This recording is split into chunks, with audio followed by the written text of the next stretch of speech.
En fait, quand t'arrives au front le premier jour, t'entends tout ça, t'as peur. Mais t'es terrorisé. Tu dis, putain, je vais crever demain. Puis c'est ça ressemble à quoi, les affrontements? Comment que ça s'affronte? Tu sais, là, tu as beaucoup parlé de drones, tu sais, il y a des bombardements, il y a des tranchées, mais c'est quoi? Comment qu'ils attaquent ou qu'ils passent à l'attaque ou qu'ils se défendent? Ou... Alors, en fait, pour toi, bien... t'as vu ça? Ouais, j'ai vu ça. Là où j'étais, alors je peux pas te donner le lieu exact, même si le village est tombé avant-hier. C'est-à-dire que là où j'étais jusqu'au 24 décembre, ce lieu est désormais russe. Donc, en 3 semaines, ils ont avancé de 1 kilomètre et un peu plus d'1 kilomètre par rapport à où j'étais. En fait, il faut imaginer ce qu'on appelle le KSP. Le KSP, c'est le centre de commandement qui est un petit peu en arrière des positions. Là, c'est là où sont commandés les drones, où il y a le commandant, etc. Et après, tu as une ligne de tranchée et ce qu'on appelle les positions. Tu as différentes positions dans ces lignes de tranchée. Et devant, dans le village, tu avais d'autres positions avancées qui sont des mouroirs. En gros, quand tu es envoyé en position avancée, c'est soit pour y mourir, soit tu comptes les jours. Parce que voilà. Tout ce que je t'annonce, sauf le KSP, est tombé aujourd'hui. Le KSP a été reculé, mais la position existe toujours. La guerre, elle est omniprésente dans le sens où les Russes ont beaucoup plus de munitions que les Ukrainiens. Donc tu entends de l'artillerie tout le temps. Tout le temps, ça tape. Boum, boum, boum, boum, boum, boum. Nuit, jour, matin, ça tu as là. Puis ça a quel effet sur toi, ça? Tu sais, de ouais, c'est... Je finis et je t'explique parce que c'est un truc que je m'interroge beaucoup depuis. Donc tu as ça. Ensuite, tu as les drones, ce qu'on appelle les Shahed. Ce sont les gros drones d'origine iranienne qui, eux, font de la surveillance et du ciblage d'artillerie. Donc tu les entends, ils passent au-dessus de toi, 100, 200, 300 mètres, ça fait du brrrr. Donc tu les entends bien. Quand tu les entends, souvent, il faut essayer de se planquer parce que c'est-à-dire que l'artillerie arrive derrière, ils ciblent mieux. Mais c'est comme du renseignement. Exactement.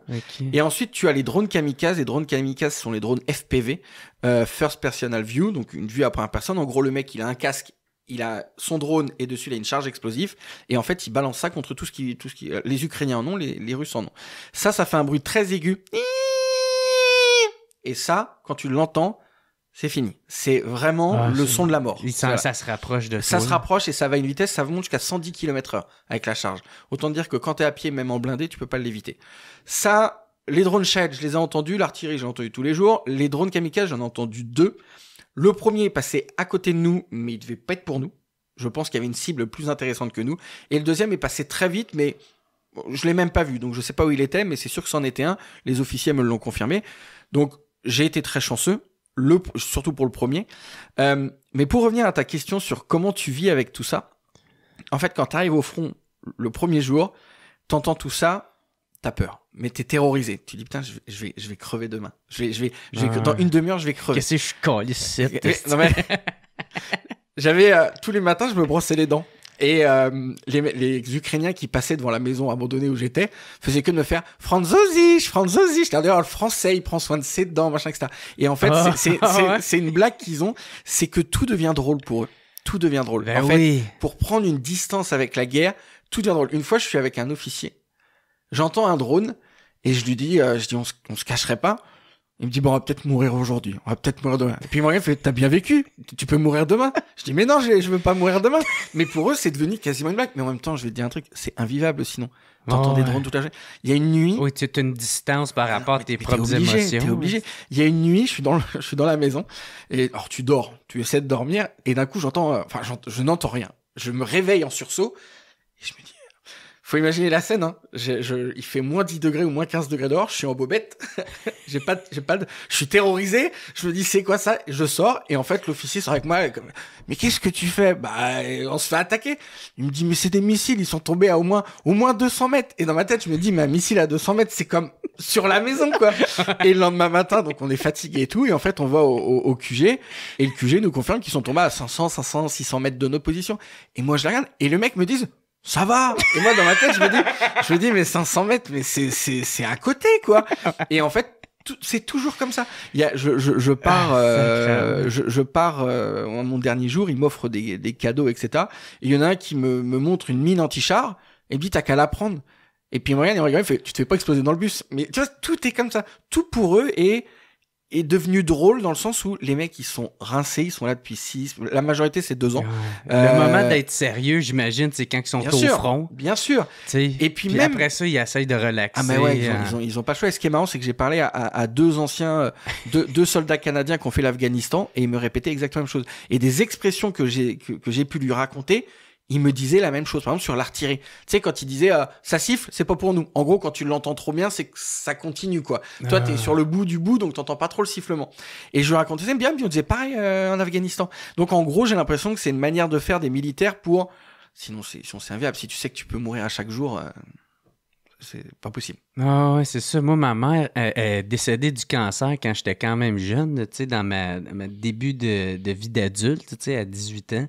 Puis, c'est ça, moi et mon frère, ça nous a tellement affecté qu'on faisait des blagues avec ça, tu sais. Mais je suis tout à fait... C'est exactement c'est de même qu'on a réussi à passer plus facilement à travers parce que ça te faisait tellement mal, là, ah ben oui, non, mais c'est... Et puis, dis-toi que y a les soldats qui sont sur le front avec moi, il y a leurs familles qui sont dans des villes où il y a des bombardements. Là, j'étais avec un officier. Sa femme et sa petite fille étaient dans la même ville où il y a eu un bombardement la veille. Et ben, je peux dire que le lendemain matin, il n'a pas eu de nouvelles. Alors, les bombardements russes étant malgré tout légers, souvent c'est 1, 2, 3, alors des fois c'est 10 morts, mais sur les plus petits villages, c'est 1 ou 2 morts par bombardement. Mais qui dit que c'est pas ta femme et ta fille? Comment tu vas le lendemain? Toi, tu es en danger de mort, ta famille est en danger de mort? C'est lourd. Vraiment, c'est très très lourd. Puis ça ressemble à qui? C'est qui ces soldats-là, tu sais? Parce que là, il y a la conscription, tu sais. Fait que, est-ce que c'est des soldats ou c'est des conscrits, tu sais, qui savent pas trop qu'est-ce qu'ils font? Puis... En gros, pour faire simple, les officiers sont des militaires de carrière parce qu'ils ont l'habitude. Et en gros, quand il y a le début de la guerre, tous ceux qui avaient une expérience militaire ont rapidement monté en grade parce qu'il y avait besoin de personnes qui connaissaient. Qui dirigent. Exactement. Mais tous les autres, c'est des appelés, quoi. C'est des gens qu'on a été, soit qu'on a appelé au service militaire et ils sont venus, soit qu'on a été chercher. On en voit beaucoup de vidéos sur Telegram, sur X, etc. Des soldats qui sont la police militaire va les chercher à leur domicile. Pour qu'ils aillent faire leur service. Ah ouais, mais là les pertes ne sont pas du tout remplacées. Moi, là où j'étais, il y a eu des pertes. Je fais une entrevue avec 4 soldats, dont un Ukraino-Canadien. Je fais une entrevue, ils sont 4. Lors de l'attaque russe, il y en a 2 qui sont morts. Et donc, la veille, ils étaient avec moi. Donc, ces gars-là, j'ai leur parole, et notamment du plus vieux qui s'appelait son codename, parce qu'il ne marche jamais par prénom. C'est par codename, il s'appelait Partizan. Il était colombien. Et en fait, dans son podcast, dans notre entrevue, il me dit, je combattrai jusqu'à ce que je meure. Et hier, j'écrivais mon article sur lui, et je l'entends ça, et j'en pleurais, quoi. Jusqu'à ce que tu vois, bah, Partizan, t'es mort le lendemain du jour où tu m'as dit ça, quoi. Et aujourd'hui, il voulait rentrer un mois après parce qu'il arrive au bout de son contrat. Il a droit à 15 jours de vacances. Or, quand c'est les Colombiens, on leur donne un peu plus parce que c'est loin, etc. Mais il avait 15 jours, 3 semaines de vacances. Et ben, il retrouvera jamais sa famille, il retrouvera jamais ses enfants. Et ça, je peux te jurer que c'est une charge émotionnelle qui est juste, qui est imbouffable. Qui est vraiment, c'est le pire. Là, depuis que je suis rentré, c'est ça. C'est les gars c'est con, hein, mais les gars, je suis pas du tout militaire. Alors, j'ai une formation militaire, etc. Mais je suis pas du tout militaire.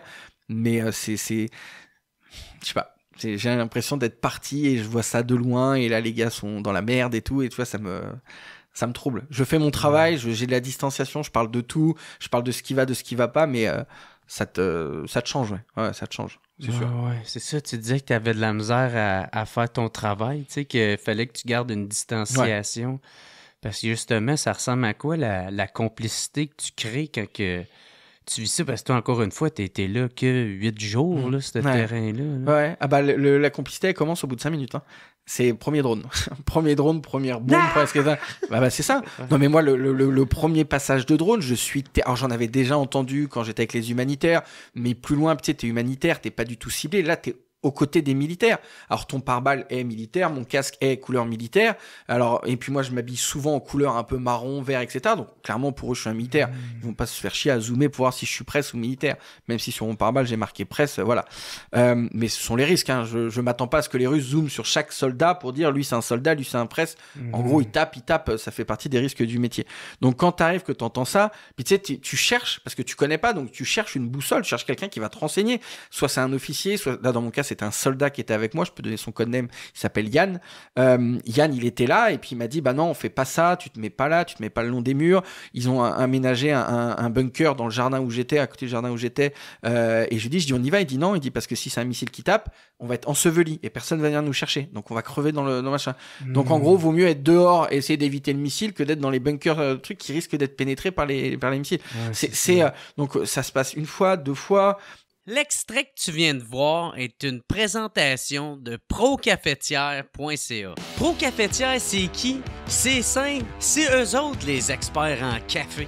Une entreprise familiale située à Varennes, au Québec. Ils s'occupent de tout ce qui a rapport avec le café. Que ce soit des machines cafetières, du café, des accessoires ou la réparation de machines, ils s'occupent de tout. Je t'encourage à aller au procafetière.ca. Ils ont une boutique en ligne très simple à opérer qui livre tout partout au Québec en dedans de 24 heures. Pas convaincu? Livraison gratuite à partir de 75 $.